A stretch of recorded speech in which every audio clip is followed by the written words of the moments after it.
Hello, wonderful people, viewers and subscribers. Welcome back again on this platform, BVI Channel 1, where truth is the gospel we preach. And I'll be addressing Ohaneze Ndigbo because I have never been ashamed of myself as an Igbo man, having this crop of never-do-wells as leaders of Ohaneze Ndigbo. I have never been ashamed of myself than now. They have gone to Arewa Consultative Forum, the youth wing, to plead and beg on their feet, calling them their masters and the kingmakers, and denying their identity as Biafrans. Make una listen to this conversation. It's a bit long, about 9 minutes. I'll be right back.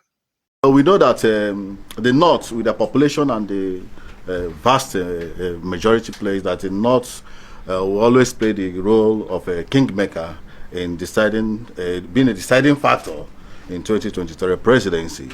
And we feel that the best thing we should do is to migrate from the other side of the world to come to this place and interface with the real people who are the people that are holding the masses. Rather than abusive works, in rooms in the delis, that we decided to extend the hand of friendship to the North. Having said that, we ask one question ourselves: what happened to the relationship between Nnamdi Azikiwe and Tafawa Balewa? What happened to the existing relationship between the North and the East? Where did we got it wrong? What happened? What transpired?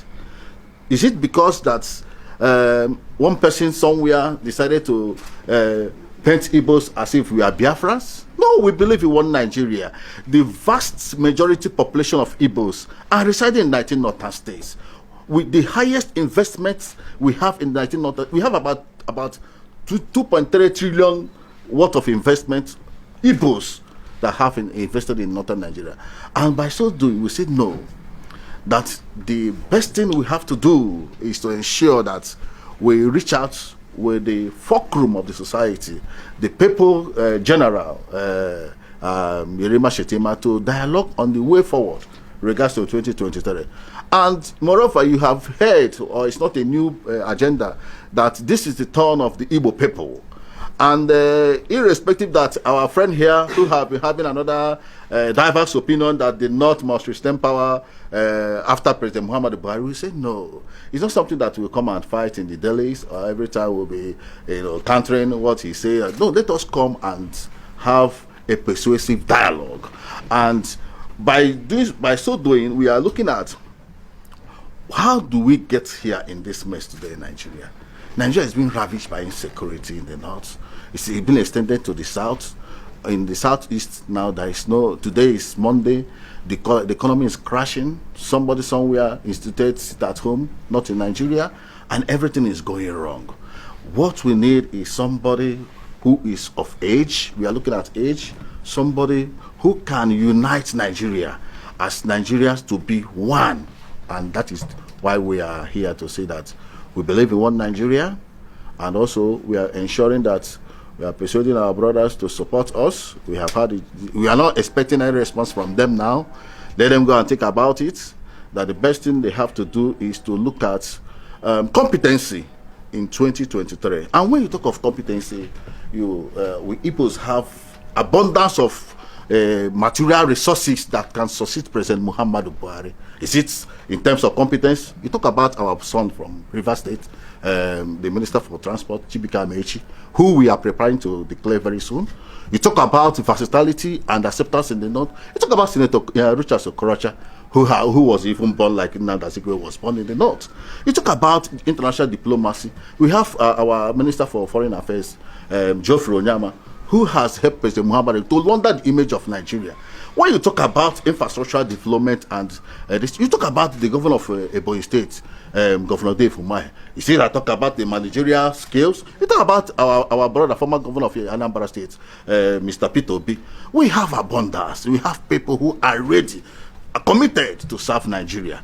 And what we are begging the North is to come and look at not the region, but look at the quality of candidates, people who are ready to serve Nigeria. People who are ready to continue to salvage the image of Nigeria beyond the way we have descended so low and so, into the abyss of violence, abyss of insecurity, poverty, and all the rest of it. So we are begging the North that they should look at the individuals, not at the region. Because looking at the region will be misunderstood that we want Biafra. Looking at the region will be misunderstood that there will be no confidence for the North to trust somebody from the East. Looking at the region will give us another perception that perhaps will lead us into not having. So why we are saying this is that the North, through the Arewa Consultative Youth Forum, should help us to ensure that the North plays the role of a kingmaker in 2033 and look at the quality of candidates we will be presenting. I must be honest with you, we are going to sponsor our candidates who emerge through the political process in political parties. Ohaneze has already mapped out about 10 billion naira to give any candidate who succeeds either in APC or PDP or any other party. We have people who do not have an idea of what history was, and all of a sudden came out from nowhere, that were never part of any popular struggle, suddenly began to champion the cause of Igbo cause in the name of Biafra. Some of us took it personal because we believe strongly.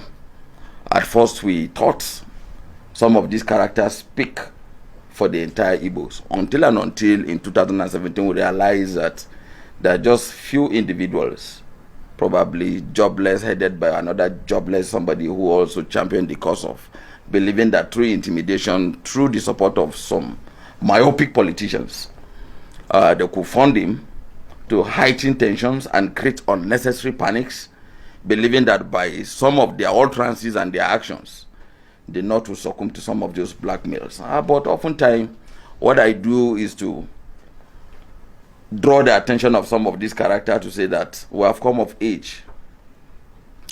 Gone are those days when you use blackmails, intimidations, and harassment to negotiate for politics or for power. Good enough, today we are sitting again when people believe we cannot sit and discuss together as a people. We are talking, and this is a welcome development that a leadership of Ohaneze will come all the way from the southeast to meet some of us to discuss issues pertaining 2023, because we know it's time and very timing. You can't deprive people from asking for what they want, and you can't stop them from demanding for what they think it is their right. But it's either we are going to meet and discuss the issues and agree in principle, or we will discuss it over and over, and until we agree on certain things. Whether it's going to go your way or my way, we still need each other. The most important is that you come, and this your coming has really mended little or major aspect of what we felt in northern part of the country, because over time I've said it, politics is about negotiation. It's about meeting people, discuss, lobby. You don't just sit down in your little enclave, you make noise. Some of us are here, we don't know what is sit at home means.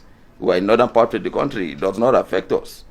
It affects your economic directly or indirectly. But for us, we are comfortable because you cannot declare it at home in northern part of the country, and we said it over time. So it's led for the Igbo kinsmen to rise up above board and checkmate those excesses of these elements for your betterment. Nobody will entrust you with powers when you make it obvious as if you are doing it by putting fears in the minds of people. But by this approach, if this had happened long before now, probably we wouldn't have found ourselves where we are today. As you have earlier said, you have even helped me in your submission.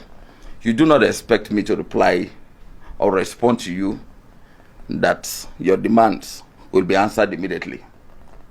We will also go back to make other consultations too, speak with our people, consult widely, and discuss issues. Nothing is impossible in politics, but you must change your approaches.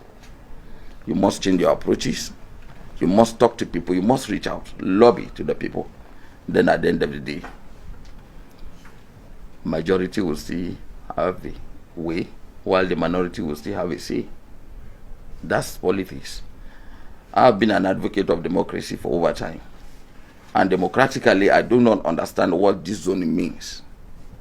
I don't understand what zoning means. But I believe in competency. Yes, you said it. I believe in younger generation coming on board. Yes, you said it, because that's my belief too. But whether it's going to be about zoning, that's where I think we're going to differ more. Let us showcase our best. I'm not ruling out what you're asking for, but let us bring our best. Bring your best 11. The not to produce his best 11, then we'll meet at the junction. We'll see if yours is better than us or ours is better than yours. Nigeria will decide that through ballot.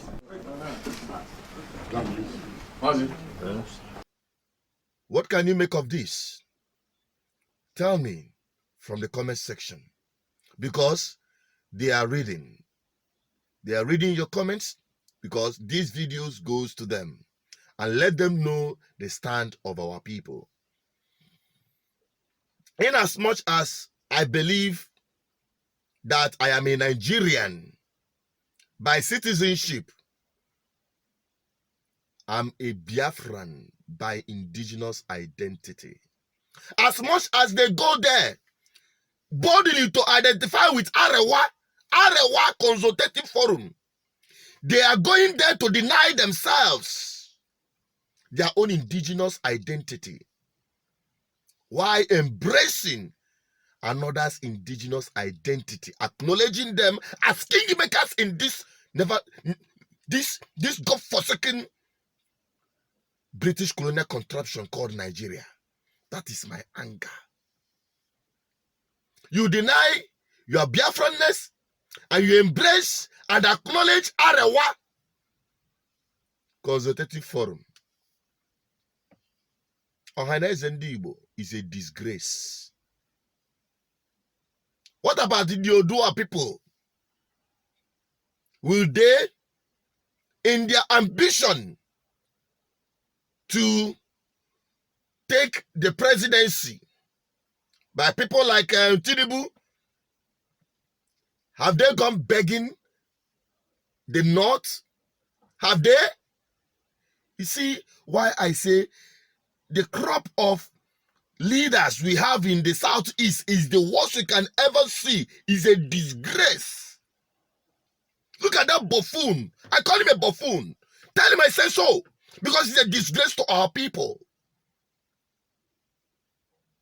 When Zeke met Ahmadu Bello to tell him, let us forget our differences and forge together as one Nigeria, he told him, we better understand our differences. These Fulani guys, they are smarter than these Efulefus you call your leaders in Igbo land.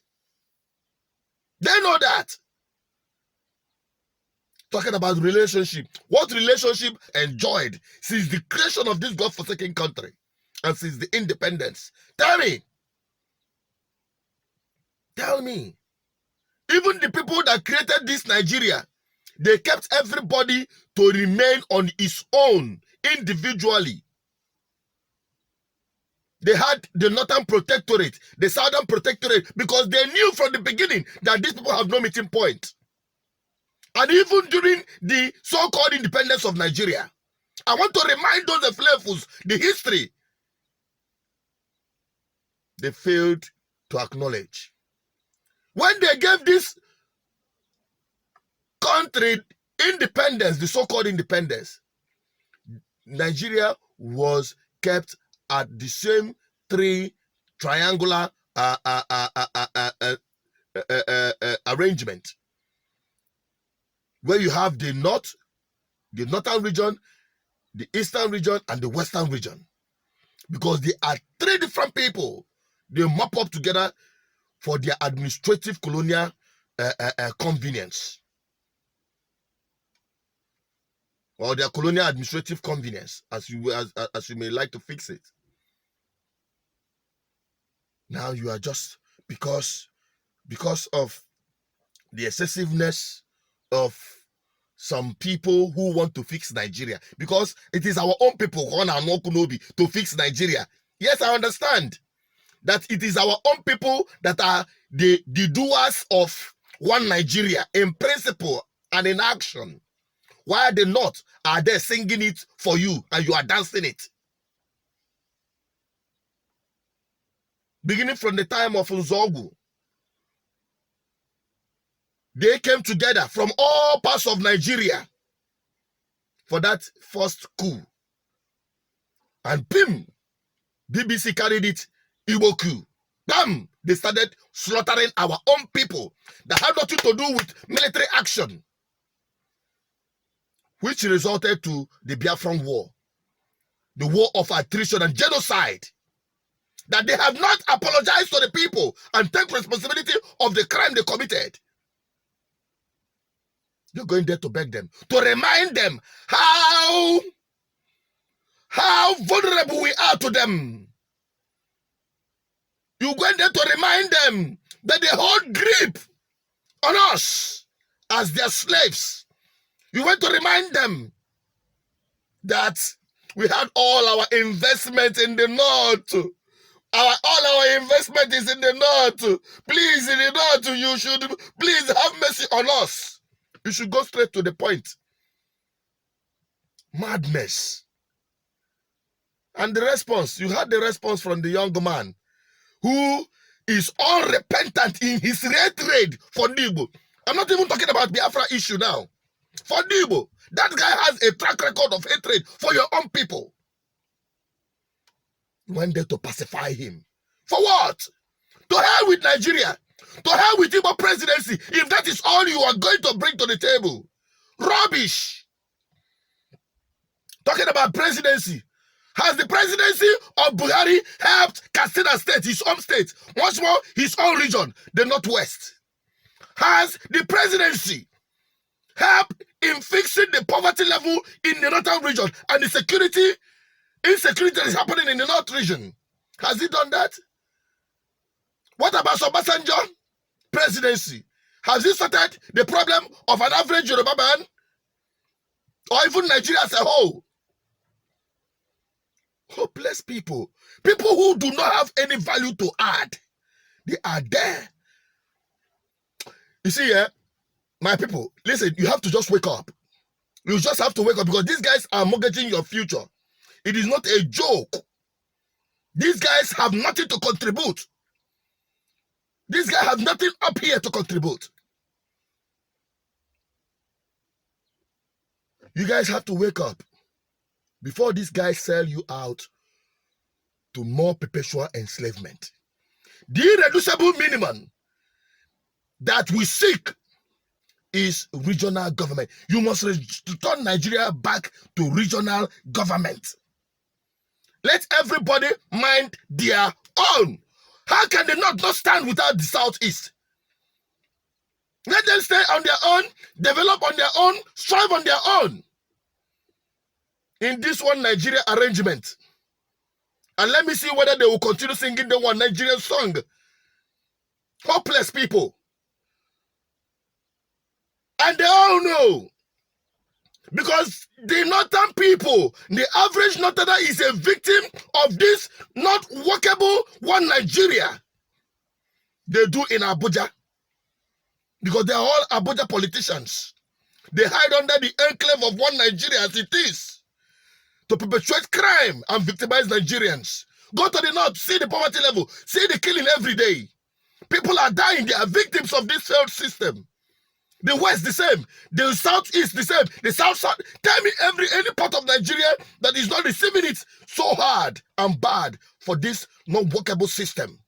Never clamor for stupid presidency while you're supposed to address the issue of Nigeria and the Nigerian people's problem. The only thing that can save this country, like I said, is to return Nigeria back to regional government. Let everybody go back to their region and start fixing their problem and start harnessing their potential. There is no two ways about that.